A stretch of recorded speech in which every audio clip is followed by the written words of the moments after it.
Imagine a place so unforgiving that the very mountains around it trap the air and bake the earth.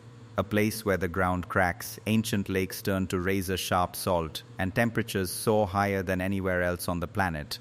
They call it the hottest place on Earth, but to those who first stumbled into its trap, it had a much darker, terrifying name: Death Valley. What happens when humans try to conquer hell itself? Let's find out.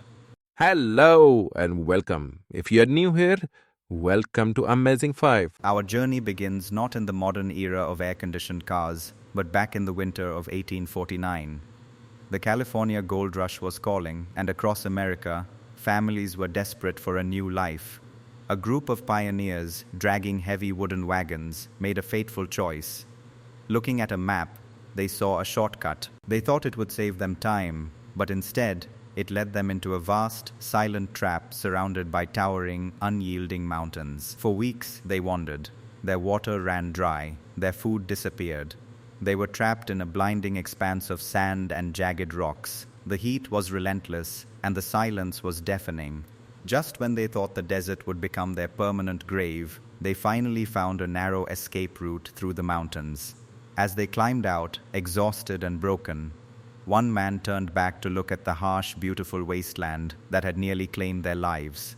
He tipped his hat and whispered, "Goodbye, Death Valley," and the name stuck forever. But why is this place so brutal? It's a cruel trick of nature. Death Valley sits deep below sea level. At a spot called Badwater Basin, you can stand 282 feet below the surface of the ocean. When rain clouds try to reach the valley, the high mountains block them. The dry, heavy air sinks to the valley floor, heats up, and gets trapped.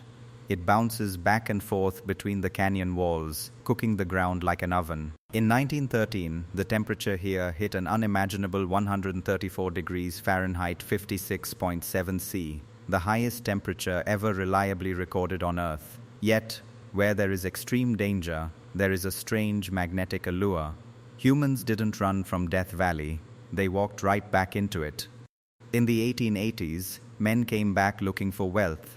They didn't find much gold, but they found borax, a valuable mineral.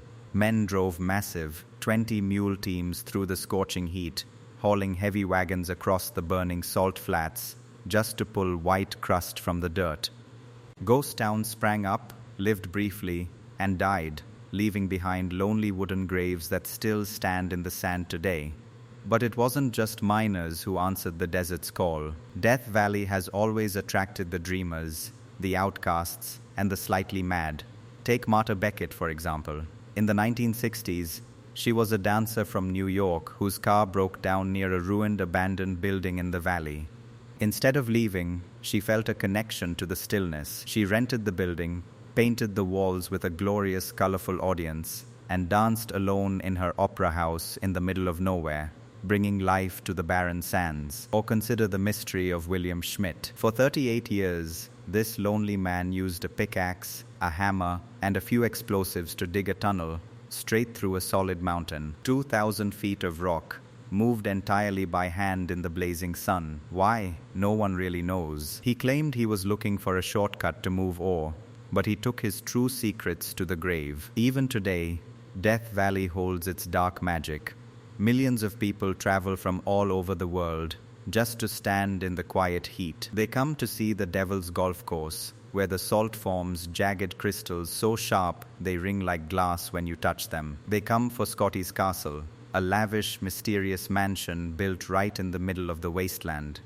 They come to watch the sky burst into a million stars at night, far away from the glow of city lights. But the valley never loses its bite. It is beautiful, yes. In the spring, if the rain falls just right, the desert floor erupts in a rare, breathtaking blanket of yellow and purple wildflowers, a golden carpet in the valley of death. But step too far from your car without water, or take a wrong turn down a forgotten dirt road, and the desert will quietly remind you who is truly in charge. Death Valley is not just a place on a map. It is a testament to human survival, a graveyard of lost dreams, and a canvas for nature's most extreme artwork. It is a place that promises nothing, yet gives you a feeling of awe you can't find anywhere else. It invites you in with its stunning, deadly silence.